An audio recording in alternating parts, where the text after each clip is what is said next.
ভোর 4টের সময় দেখুন বন্ধুরা কি বিপদ ঘটে গেছে আমাদের সঙ্গে।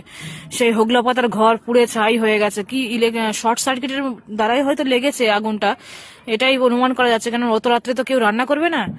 প্রেসের জায়গায় শুরু হয়েছে আগুনটা লেগেছে, প্রেসের ওখান থেকে স্প্রেড করে পুরো টেলিকম সেকশন থেকে শুরু করে ছেলেদের ব্যারাক থেকে শুরু করে এক সাইড দিয়ে পুড়ে গেছে। পুরো পুড়ে ছাই হয়ে গেল চোখের সামনে, নিমেষের মধ্যে ছাই হয়ে গেল। কোথায় বলুন তো? আমাদের হোগলা পাতার রুমে যে থাকতে দিয়েছিল সেই হোগলা পাতার ঘরগুলো। দেখুন কিছুটা সেফ হয়েছে, আমাদের কিছুটা ঘর সেফ হয়েছে। দেখেছেন কি পরিস্থিতি। রাত্রেবেলা আমরা তো খুব আতঙ্কে, আমার তো ঘুম ভেঙে গেছে। কি বলুন তো, আগুন আগুন কথাটা কানে যেই শুনেছি না, হট করে ঘুম ভেঙে গেছে। ওঠ সবাই ওঠ, এরকম মেয়েরা আগে কে কে উঠেছে।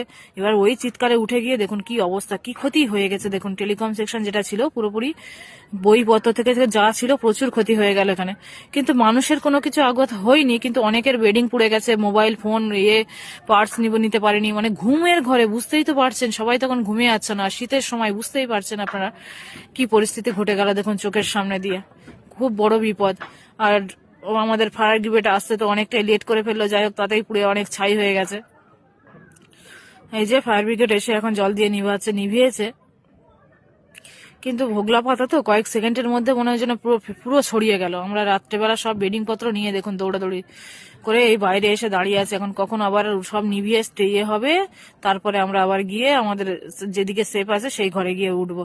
এই দেখুন মানে মেন 2 নম্বর গেটের সামনে, মন্দিরের সামনে, পুরো যে লেন, মন্দিরের সামনে যে রোডটা গঙ্গায় যাবার, সেই রোডের বাম সাইডের রাস্তা, এটা পুরো বাম সাইডের এরিয়া।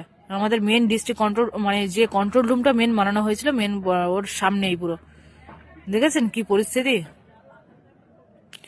এই দেখুন আমাদের এক স্যারের ঘর, ওই যে ও কিছুটা হয়ে গেছে, পুড়ে গেছে। এই দেখুন কি অবস্থা। এখন সবাই এসে খুঁজছে যদি কিছু পাওয়া যায়, যদি কিছু মানে যেগুলো নিয়ে যেতে পারেনি তো ওই মুহূর্তে,